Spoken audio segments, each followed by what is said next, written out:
স্বর্ণালী, তোমার বয়স এখন কত? স্যার, আমার বয়স 15 বছর। তাহলে তুমি এত রাতে আমার ঘরে কেন?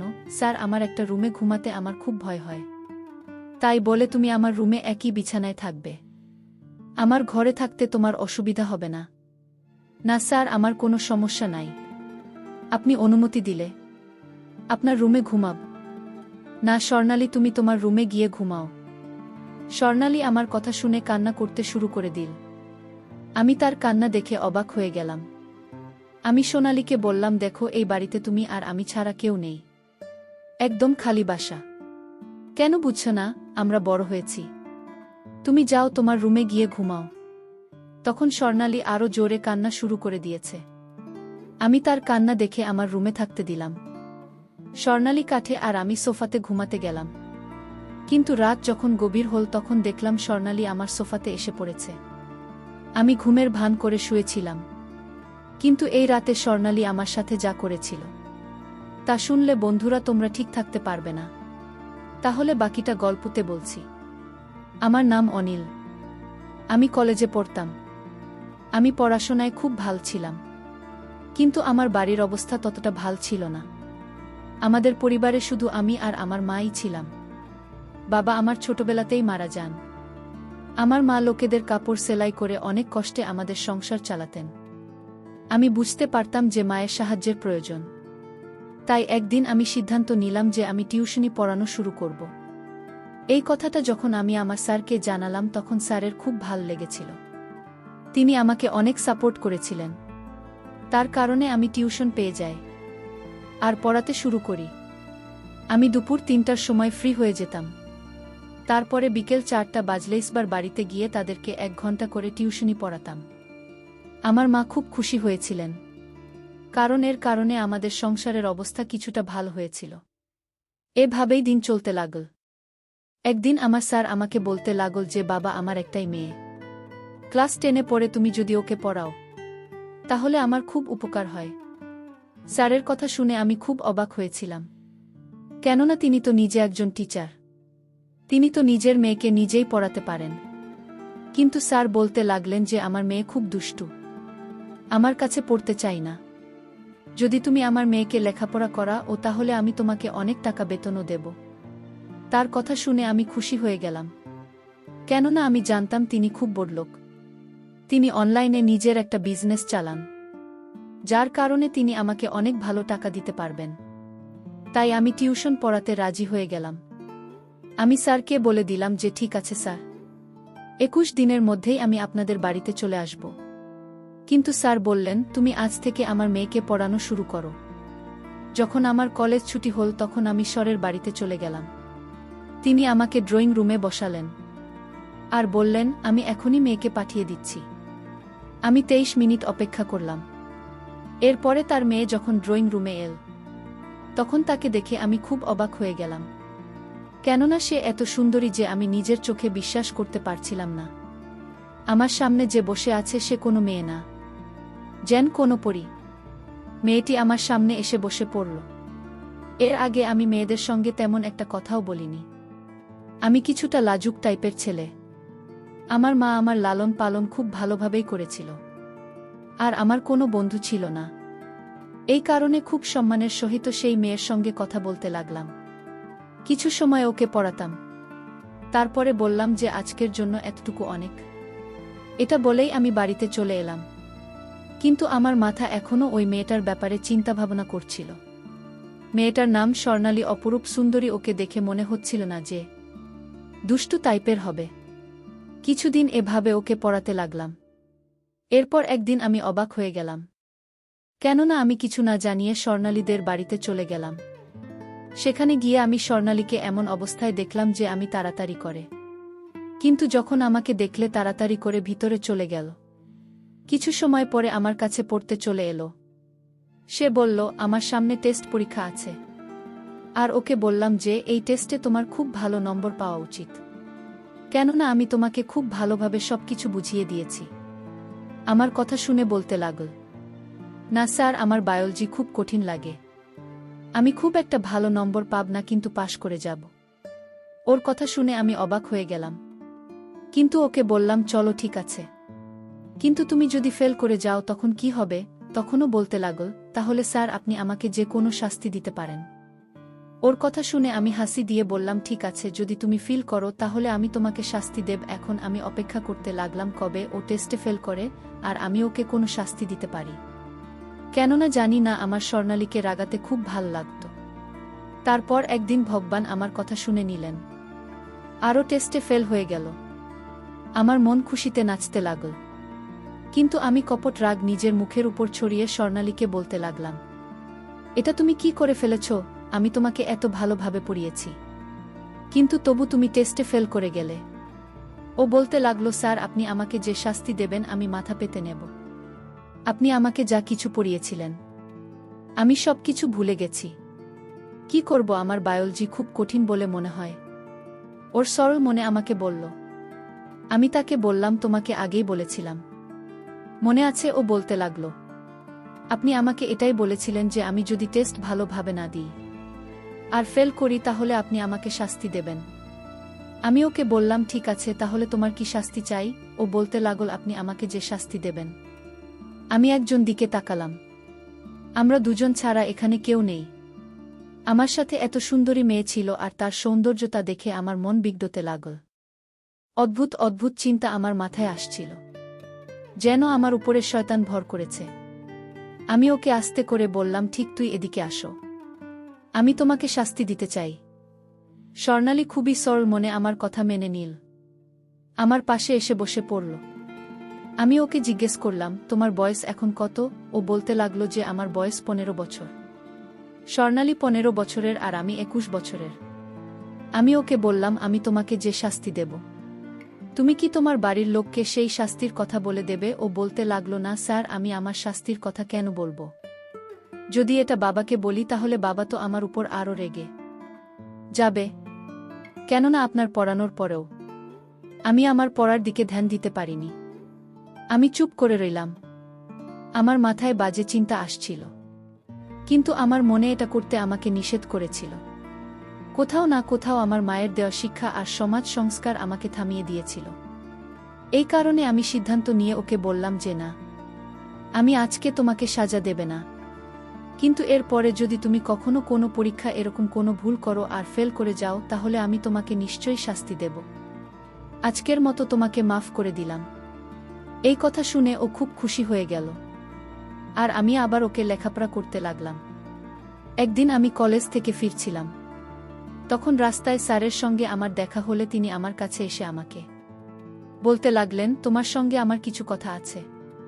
আমি স্যারকে বললাম, স্যার আমি বিকেলে যখন আপনার বাড়িতে আসব তখন আপনারা আমাকে যা বলার আছে সেটা বলে দিবেন। এভাবে আমি বিকেলে স্যারের বাড়িতে গেলাম, কিন্তু তখন স্যার ব্যস্ত ছিলেন। কিছু সময় পরে স্যার বলতে লাগলেন, আমি তোমার সাথে স্বর্ণালীর ব্যাপারে কথা বলতে চাই। এটা শুনে আমি হতবাক হয়ে গেলাম যে হঠাৎ করে সোনালীকে নিয়ে আমার সাথে কথা বলবেন। কিন্তু স্যার বলতে লাগলেন যে অনিল, আমি চাই স্বর্ণালী কয়েকদিন তোমাদের বাড়িতে থাক। স্যার এই কথা শুনে আমি তো হতবাক হয়ে গেলাম যে তিনি এরকম কেন চান। স্যার বলতে লাগলেন, অনিল, আমি তোমাকে খুব বিশ্বাস করি, তুমি খুব ভালো ছেলে, তাই আমি চাই আমার মেয়ে তোমাদের বাড়িতে থাকুক। কেননা কিছু কাজে আমার শহরের বাইরে যেতে হবে, কিন্তু শহরে আমার কেউ নেই যার কাছে আমি নিজের মেয়েকে রেখে যেতে পারি। আর ওর পরীক্ষাও চলছে। আমি ভেবে দেখেছি যে তুমি ওকে পড়াও, সেই কারণেই ওকে তোমাদের বাড়িতে রেখে যাওয়াই ভালো হবে। তোমাদের বাড়িতে তোমার মা আছে, তিনি এর খেয়াল রাখতে পারবে। আমি স্যারের কথা শুনে অবাক হয়ে চিন্তায় ডুবে গেলাম যে আমি কি সিদ্ধান্ত নেব। যাই হোক, আমি স্যারকে বলে দিলাম যে এর কোনো ব্যাপার না, আমি আপনার মেয়েকে আমাদের বাড়িতে পড়িয়ে দেব। কিন্তু ভিতরে ভিতরে আমার মন খুব দুঃখ করছিল। আমি অনেক কষ্টে এই সিদ্ধান্ত নিয়েছিলাম। আমি ভাবছিলাম এটা কিভাবে সম্ভব হবে যে আমি স্বর্ণালীকে আমাদের বাড়িতে দেখেও কিভাবে আমার মনকে আটকে রাখব। এত সুন্দরী মেয়ে আমার বাড়িতে থাকতে চলেছে। তারপরে আমি মায়ের কথা ভাবলাম, তিনি তো বাড়িতে থাকবেন, আমি ওকে আমার মায়ের কাছে ঘুমোতে দেব। এটা ভেবেই আমি স্যারকে হ্যাঁ বলে দিলাম। এরপরে স্যার স্বর্ণালীকে তাড়াতাড়ি রেডি হতে বললেন। স্বর্ণালী নিজের সাথে একটা ছোট ব্যাগও নিয়েছিল। স্বর্ণালী খুব খুশি হয়েছিল। স্যার স্বর্ণালীকে বলতে লাগলেন, দেখ, তুই তো টিচারকে বিরক্ত করবি না। ইনি তো কে পড়াবে না রে না, আর মা তোর খেয়াল রাখবেন। আমি এদের উপর খুব ভরসা করি। কিন্তু আমি ভয় পাচ্ছি যে তুই টিচারকে বিরক্ত করবি। এই কারণেই আমি চাই তুমি তাকে বিরক্ত করবে না, আর পড়াশোনা ঠিকভাবে করিস। স্বর্ণালী বলতে লাগল, ঠিক আছে বাবা, স্যারকে অভিযোগ করার সুযোগ আমি কখনোই দেবে না, আর স্যারকে বিরক্ত করব না। এভাবেই আমি সোনালীকে আমাদের বাড়িতে নিয়ে এলাম। আমার কাছে কোনো গাড়ি তো ছিল না। আমি আমার মোটর সাইকেলের পিছনে স্বর্ণালীকে বসিয়ে ওর ব্যাগ। স্বর্ণালীকে মোটর সাইকেলে করে বাড়িতে নিয়ে আসলাম। মা যখন দেখলেন তখন খুব অবাক হয়ে গেলেন। আমি মাকে সমস্ত কথা বললাম। মা আমাকে বললেন, এদিকে আয় বাবা, তোর সাথে আমার কিছু কথা আছে। আমি মায়ের রুমে গেলে মা বলতে লাগলেন, বাবা তুমি এটা কি করে ফেলেছিস? তুই জানিস তোর কাকাতো বোনের বিয়ে আছে, যেখানে আমাকে যেতেই হবে। তারা অন্য শহরে থাকে, তাই আমি 4-5 দিনের আগে সেখান থেকে আসতে পারবো না। আর এদিকে তুই এখন স্বর্ণালীকে নিয়ে এসে পড়েছিস। ও একা এখানে থাকবে কিভাবে? মায়ের কথা শুনে ভাবলাম, আমি তো ভুলে গেছিলাম যে তার তো একটা বিয়েতে যেতে হবে। এখন আমি কি করব? আমার খুব অদ্ভুত লাগছিল। কিন্তু আমি মাকে বললাম, তুমি এই সমস্যার কোনো একটা সমাধান বের করো। এখন এটা তো কোনোভাবেই করতে পারছি না যে স্বর্ণালীকে আবার ফিরিয়ে রেখে আসা। কেননা স্বর্ণালীর বাবা এতক্ষণে চলে গেছেন। আর যদি এখন আমি স্যারকে নিষেধ করে দিই, তাহলে স্যারের খুব খারাপ লাগবে। তাই একটা কাজ করি যে তুমি সেই বিয়েতে যাও, আর আমি স্বর্ণালীকে দেখে রাখব। ও খুব ভালো মেয়ে, আমার কোনো অসুবিধে হবে না। মা বলতে লাগলেন, না না, এটা কোনো মতেই করা যাবে না। পাড়ার লোকেরা বিভিন্ন কথা রটাবে। আমি মায়ের কথা শুনে রেগে গিয়ে বললাম, মা তুমি কবে থেকে পাড়ার লোকের কথা বিশ্বাস করতে শুরু করেছে? তুমি তো জানো আমার চরিত্র কেমন। তোমার কি নিজের ছেলের উপর বিশ্বাস নেই? তুমি এটাই করো যে তুমি বিয়ে বাড়িতে যাও আর সব কিছু আমার উপর ছেড়ে দাও। তোমার ছেলে এমন কিছু করবে না যাতে তোমার মান সম্মান নষ্ট হয়ে যায়। মায়ের আমার উপর বিশ্বাস ছিল, তাই তিনি আমার উপর বিশ্বাস করে বিয়েতে চলে গেলেন। এখন এই বাড়িতে শুধুমাত্র আমি আর আমার সাথে স্বর্ণালী ছিল। আমাকে জিজ্ঞেস করতে লাগল, স্যার আপনার মা কোথায় গেছেন? আমি ওকে মিথ্যে বললাম। রাত্রি হতে হতেই তিনি চলে আসবেন। আমি ওকে কিছুই বললাম না, শুধু এটাই বললাম যে মা কাজে গেছেন, তিনি তাড়াতাড়ি ফিরে আসবেন। আমি স্বর্ণালীকে লেখাপড়া করাতে লাগলাম। আমি ওকে বায়োলজি ভালোভাবে বুঝিয়ে দিলাম, কিন্তু ও কিছু বুঝতে পারল না। ও বলতে লাগলো, স্যার কালকে তো ছুটি আছে, তাই আমাকে স্কুলে যেতে হবে, তাই না? এরপর এটুকু আপনি আমাকে কালকে পড়িয়ে দেবেন। তখন আমার মনে পড়ল, হ্যাঁ কালকে তো ছুটি আছে, তাই আমাকেও কলেজে যেতে হবে না, কেননা আমাদের কলেজও বন্ধ। রাতের খাওয়া দাওয়ার পরে আমি সোনালীকে বললাম, এখন তুমি ঘুমিয়ে পড়। কালকে ছুটি আছে, তাই সকাল সকাল আমি তোমাকে বাকি সব কিছু পুড়িয়ে দেব। স্বর্ণালী বলতে লাগল, ঠিক আছে স্যার। আমি ওকে মায়ের ঘর দেখিয়ে দিলাম, ও চলে গেল।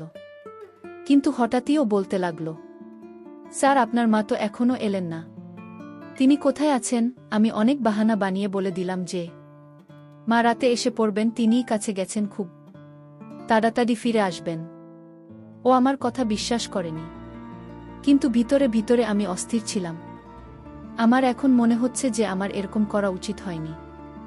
আমার ওকে মিথ্যা বলা উচিত হয়নি, কিন্তু আমি বাধ্য ছিলাম, কারণ আমি চাইতাম না যে ও জানতে পারুক যে এই বাড়িতে আমরা দুজনে আছি, আর ওর মনে আমার জন্য একটা বাজে ধারণা তৈরি হোক। ও নিজের ঘরে গিয়ে শুয়ে পড়ল। তখন আমিও আমার রুমে শুয়ে পড়লাম। আমি গভীর ঘুমেছিলাম। হঠাৎ মাঝরাতে আমার মনে হলো যে আমার রুমের দরজা যেন খুলে গেল। ঘরের মধ্যে অন্ধকার ছিল, কিন্তু আমার মনে হলো যে কেউ আমার বিছানায় শুয়ে পড়েছে। এসব ভেবে আমার খুব ভয় লাগছিল, কিন্তু হঠাৎ আমার স্বর্ণালীর কথা মনে পড়ল। আমি তাড়াতাড়ি করে আমার ঘরের হালকা লাইটটা অন করে দিলাম, কিন্তু যখনই আমার নজর স্বর্ণালীর উপর পড়ল, তখন আমি হতভম্ব হয়ে গেলাম। আমার বিছানায় স্বর্ণালী শুয়েছিল। আমি বললাম, স্বর্ণালী এটা কেমন ব্যাপার? তুমি এখানে কেন এসেছো? নিজের ঘরে যাও।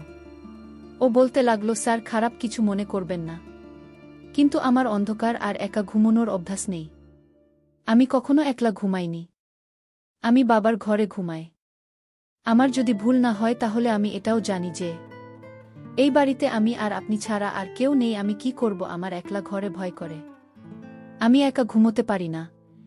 সেই কারণেই আমি আপনার রুমে চলে এসেছি। ওর কথা শুনে মনে হচ্ছিল এ কেমন মেয়ে যে আমার ঘরে থাকতে লজ্জা করছে না। আমি ওকে বললাম, স্বর্ণালী, তুমি এতটা ছোট না যে তুমি বুঝতে পারবে না। এখন কি আমার তোমাকে এটা বোঝাতে হবে যে আমাদের দুজনের এক ঘরে থাকা সম্ভব না? ও বলতে লাগল, আমি জানি, কিন্তু আমি কখনো একলা ঘুমাইনি। আমি ঘুমানোর চেষ্টা করছিলাম, কিন্তু আমার খুব ভয় করছে। তাই আমি খুব বাধ্য হয়েই আপনার ঘরে এসেছি। আমি ভেবেছিলাম একা ঘরে ঘুমোব না, বরং চুপচাপ শুয়ে পড়ি। এটা বলেও কান্না করতে শুরু করে দিল। ওর কান্নার আওয়াজ আমাকে অস্থির করে দিল।